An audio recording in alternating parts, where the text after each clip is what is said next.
bunga ng ano, bunga ng malunggay. You got me open, I keep bleeding, I keep bleeding, love. I keep bleeding, I keep bleeding, love. Keep bleeding, I keep bleeding. Wow, dire lang Kuya Balaga nakakita sa Kuwait sang daasang bunga sang balunggay guys, so totoo man. Dito lang ako nakakita ng bunga ng malunggay na kinakain pala. Totoo naga.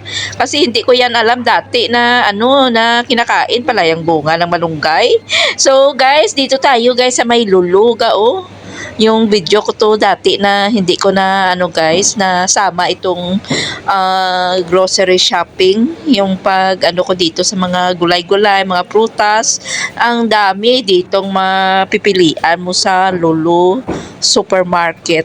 Ang ganda, basta ang dami mo talagang mga ano mga Asian food, Asian vegetables, fruits dito mo makikita sa Lulu supermarket. Yan, oh. Ang ganda, no? Ang ganda pag may pira ka.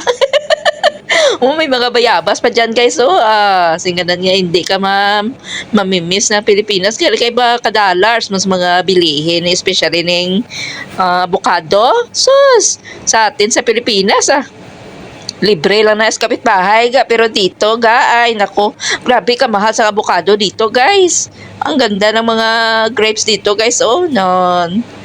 Nagpili-pili tayo dito na sa mga mabibili natin. Hindi man tayo makabili ng sa dami kay mabubulok lang man. Yan. So pili-pili tayo dito guys, oh. Oh. Malilingaw ta na kalimutan mo sang pili-pili oh. Kasi summer na ngayon, so season na naman sang watermelon. Ng amo ko palagi yan nagabili ng watermelon ga pag tag-init na dito. May durian pa na ga, di ba? Hindi ko nagitanaw ang price hindi man ako interesado basta may durian dito ga oh, na basta mga Asian yung mga fruits ga dito mo yan makakita sa Lulu. Ang dami dito guys, kompleto na. O, diba? Dito kasi pag magbili ka ng mga prutas, ng mga vegetables, pwede ka makabili ng mga tingi-tingi lang guys, kung ilang piraso lang. No, hindi naman kailangan na kinilog, ibibilin mo ka Yung ano lang, tingi-tingi lang, pwede ka makabili dito guys. Pero yun, medyo pricey din pag mga mga avocado ga ay mahal yan dito guys. Oy. Pero mga iba, mas mura din. Marami dito mga mangga guys, so pero iba pa rin niya ga ang mangga natin sa Pilipinas ga, promise mas masarap ang mangga natin sa Pilipinas. Na remember ko ang childhood days ko nga lumaki kami sa manggahan ga. So dito oh, nakakamiss talaga. So dito naman yung side oh, may mga langka dito or jackfruit oh, di ba? meron din kalamansi. Oh, langka nila ga oh, na ganito mga langka dito guys oh. Na sa susunod ka magbili ako para gulayin ko naman. So meron ditong mga kulo. Sino nakarelate nito guys oh, kulo. Maraming kulo yan dati sa amin. So makapili ka lang kung kalaki ang bibilhin mo. Yun. Kung na-miss mo maglangka, so punta ka lang dito sa Lulu kasi marami ka ditong mga choices of fruits na mapipili sa Lulu. O, diba?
So dito naman tayo nga side ga ho na bisibisihan tayo dito guys. So naga-prepare ako ng mga mushroom na kagagaling na kasi nag-grocery ng aking amo. So namili siya ng mga mushroom ga at saka gina-prepare ko na siya guys. Ginahugasan, saka gina-slice, saka ilagay yan sa sa plastic at saka ilagay sa freezer kay para anytime kung magluto siya, magluto ng soup or any isahog-sahog niya ang mushroom ga ay naka-ready na yan. O di ba? Ganito tayo ka-alert. O di ba? Common sense ba? So habang ako dito ay nagbisibisihan ka sa aking pagkiyad-kihad ng aking mga mushroom ga, may share ko bala sa inyo guys kasi last night tinawag ako ng aking amo at saka ng aking alaga. Nya Nancy, are you going to have a vacation this year? Sabi ko yes. At sabi nila kailan ang gusto mo? Anong buwan ang gusto mo? Ito nagsagot ako na ganito. Saka sinabihan nila ako, are you sure kuya? Agoy, gibok agad guys. Ginbook agad ng aking amo ang aking ticket. Naalala ko kasi noong nagbakasyon ako ng 2023 ga, ay nako, parang mag-aaway na kami ga, kasi parang hindi nila ako pa itulutan na magbakasyon nung nalaman nila na nag-apply ako ng tourist visa pa US. Ay nako, mutika na kami, nag-aaway na talaga eh. Pero ngayon ay nag-iba ng aking amo ga, ako na lang pinagustuhan ko kailan ko gusto. So yun, na-surprise talaga ako sa isip ko lang, ay, nag-iba na si madam Bakit kaya? Pero okay naman yan guys, kasi mabait naman itong aking amo ga eh. Okay yan ang mga tao dito sa aking So yun lang na remember ko nung 2023. Mutika na kami mag-away-away dahil sa kasi ayaw nila akong paitulutan na magbakasyon dahil lang sa nalaman nila na nag-apply ako ng tourist visa pa US. So yun.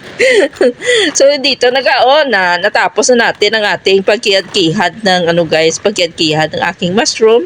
So ito ang aking ginagawa ga.